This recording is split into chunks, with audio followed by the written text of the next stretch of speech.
When you're getting a parrot, one of the most important things to research, if you can, is what kind of, let's say, prejudices the parrot has, for a lack of a better word.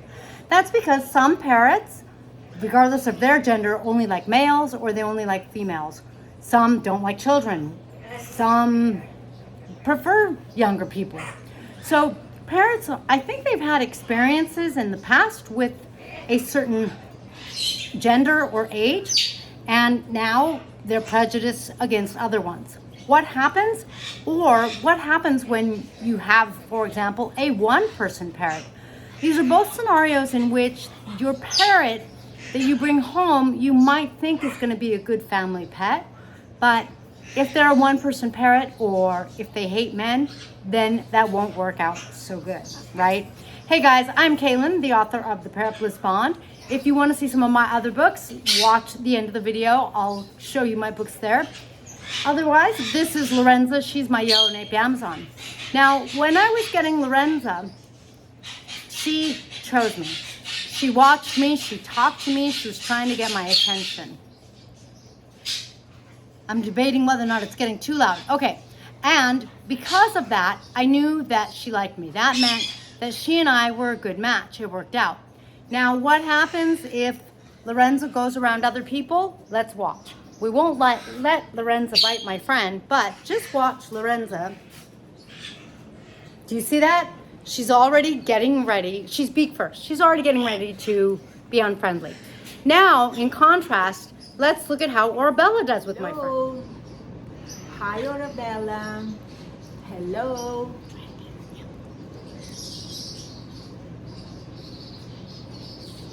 Oh, Perfect. Good bird. Good bird. So you can see that different birds really do have different personalities.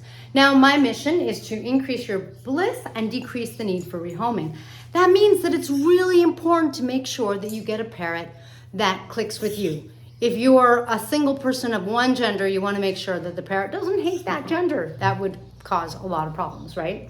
Rosie, for example, we rehomed her and she just loves everybody. She does well with everyone, don't you? And in case you can't tell, she's trying to regurgitate and feed me because she adores me. I'm so lucky. Huh, Rose? Yes, look at you. You're so awesome.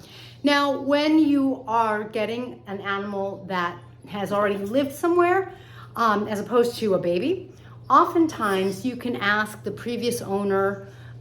Sometimes rescues know, sometimes they don't. But anyone that handles the birds tend to know. A lot of the times when I go to some of my favorite exotic bird stores and I check out what they have, you know, they'll often say, oh, this one, you know, likes men or doesn't like men, or this one likes women, doesn't like women, that kind of thing. So it's really good and important to know to help you out, kind of thing. If you can spend a little time with the bird, it also really helps. Like if you're at a rescue or something like that and they let you go and spend some time, see if the bird is friendly. For example, Rosie stepped up from the start, so that helped. And it does take parrots a little while to acclimate to someone new. We are bigger and it is a new relationship. In the wild, they wouldn't necessarily be forming new relationships, and they probably wouldn't necessarily be leaving their flock once they're established, right? Right? In other words, they probably wouldn't be, you know, as an adult leaving their flock and starting a new family. Usually when they're young, they might leave their flock, if they leave their flock, to pair off with a new mate. But this is a little different. So it can be a little hard on a parrot. However, they know. They know that they're looking for a home, and they know when the right person comes. Not always, not 100%, but quite a bit.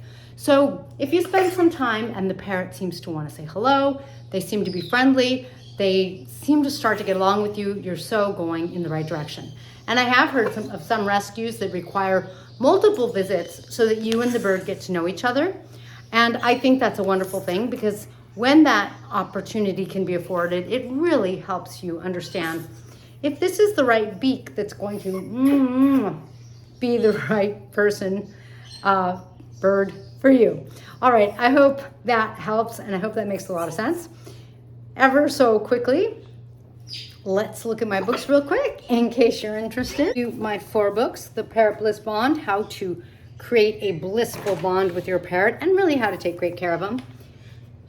Get to know African gray and Cape parrots because I love those African species. African gray and Cape parrots are awesome. Cape parrots are one of my favorites.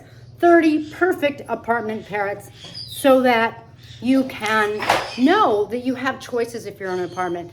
You can have a small little parrot or something a little bigger. Of course, my macaw is not in that book. She's big and loud. So the 30 perfect apartment parrots gives you 30 that would work. And it gives you a variety. Some that are really common, some that are really rare, some that are a little noisier or a little more subtle, so that you have some choices. And then my feathered splendor, which is, it's got some basic information on like 20 species and photos of over like 40 parrots. Beautiful, full color. Last, I've got my coloring books, and I just have one right here with me. Next time I'll do some others filled with coloring pages of parrots, of course. You can get any of these on Amazon under KB Raphael. And if you have any questions or comments or you enjoyed the video, please be sure to give Rosie and I one of these, or Lorenza and I, or Arabella and I. And then Rosie and I will catch you in the next Beaky video.